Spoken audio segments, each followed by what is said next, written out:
Howdy toddy, Rebel fans, and welcome back to part 3 of a special solo edition of the Rebel Nation Conversation about what I consider to be one of the greatest sporting events of all time, the Masters Tournament. I am Umrebelfan69, and as stated, this is the third part of a 5-part solo edition. I hope you have enjoyed the other 2 parts. They were on the 1996 and the 2010 Masters. But if you have not watched those parts, I recommend going back and doing so. I have explained that my dad instilled in me my love for this tournament and the Augusta National as well.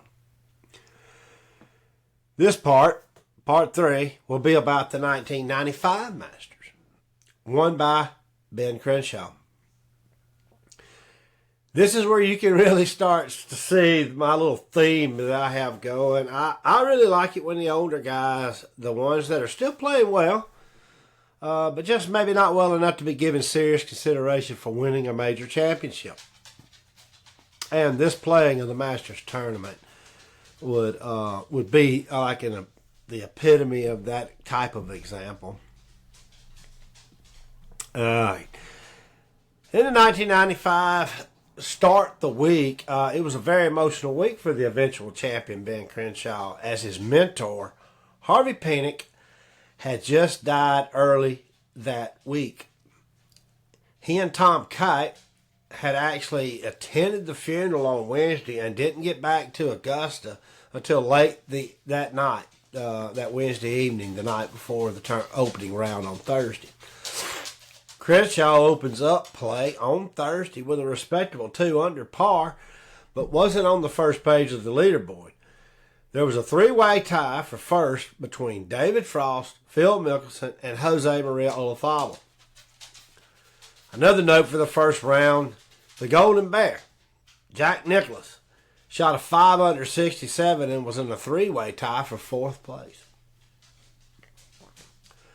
On day 2, Crenshaw would have the best round of the his best round of the tournament, shooting a 5 under 67, which put him in a 3-way tie for 4th. On Saturday, Crenshaw would again shoot a sub 70 round. Excuse me, not sub 70. Shoot a sub 70 round, firing a 3 under 69 and putting him in a 2-way tie with fellow American Brian Henniger for first place. They were -10 overall and 1 shot ahead of a 5-way log jam at -9. The second place group featured some such names as former champion Fred Couples and a future champion Phil Mickelson. Final round would see Crenshaw again firing around in the 60s with a 4 under par 68, his second best round of the tournament. Crenshaw would finish with a 4-round total of 274, which is 14 under par, and he would fend off a final round charge by Davis Love III, who shot a 66 on the last day, but only to finish 1 shot off the lead at -13. Again, I said this. I picked I picked this Masters as one of my all-time favorites because the love for watching the underdogs win. I like to see that. And as this installment, as well as the 2 series, the next 2 in this series will illustrate. Crenshaw was 43 years old. And that is just a little over the past prime winning age. He was not on anyone's radar at the beginning of the week, and he shot 4 consecutive rounds under par, with 3 going sub 70. And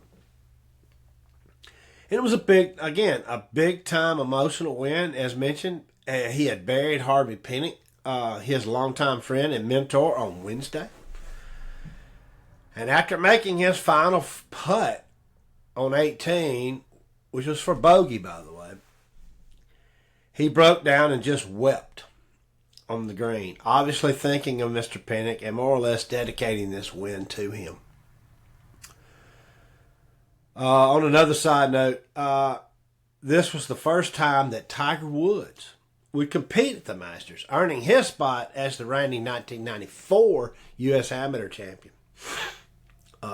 As stated, he kind of fended off a last day surge by Davis Love III, who he too was a student of Harvey Penick, and he had earned his way into the field by winning in New Orleans the week before, and he was able to get into that tournament on the exemption of being a winner because he won at New Orleans the week before.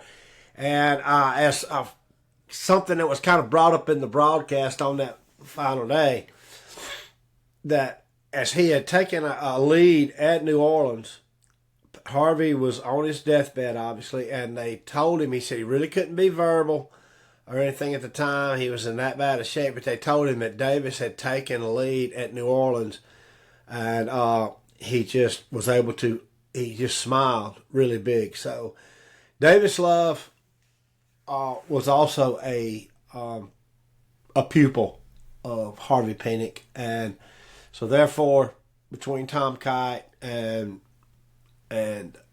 Davis Love and Ben Crenshaw, this was a Masters tournament, just,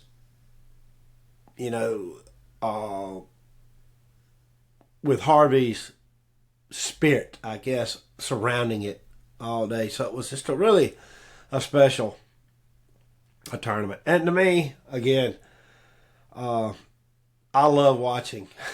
I just love watching the guys that ain't supposed to win it. And Ben Crenshaw is known as one of the best putters that ever play, and that's really truly how he won that tournament. He played to his strengths all around that golf course that weekend. One deal on the final round, and it's just exemplifies and what I said about his putter use and playing to his strengths. The 13th hole, he had hit a great drive, and then he hit this a really bad second shot in there where he went way left. He did get over across the tributary that runs to Ray's Creek, that runs right in front of the 13th green. He got across that, and he was on the green side, but he was to the left up there and kind of long, and that's just, it's very hard to get up and down from there.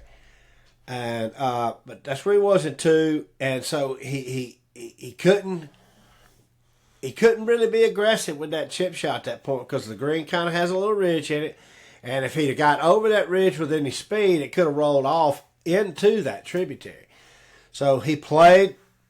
It's a masterful shot. It put him up there to about 15 feet, and at that point, it's going back uphill, and which he trains the putt for birdie. So he makes a bad second shot, but then in his third shot, he didn't try to get cute, didn't try to get crazy with it. Said, I'm going to play to my strength, and my strength is the flat stick. And he let Little Ben do the talking for him that day, and he just really played a masterful round with the putter. As in the last two parts of this series, I ended each segment with a little fun factoid, or a factoid. This ain't quite fun one here today. It's going to be just a fact about the Augusta National Golf Club and the Masters. Cell phones are forbidden on the Augusta National Golf Course. Violators will be made to leave the property. There are several call boxes, however, all around the course in case, especially old-time phone, payphone type things. And they're there in case anyone needs to make an outgoing call. So there's your little fact about the Augusta National in this part 3. Again, if you hadn't watched parts 1 and 2, go back and watch them, and then stay tuned. Later today, this is part 3. It's coming out on Wednesday.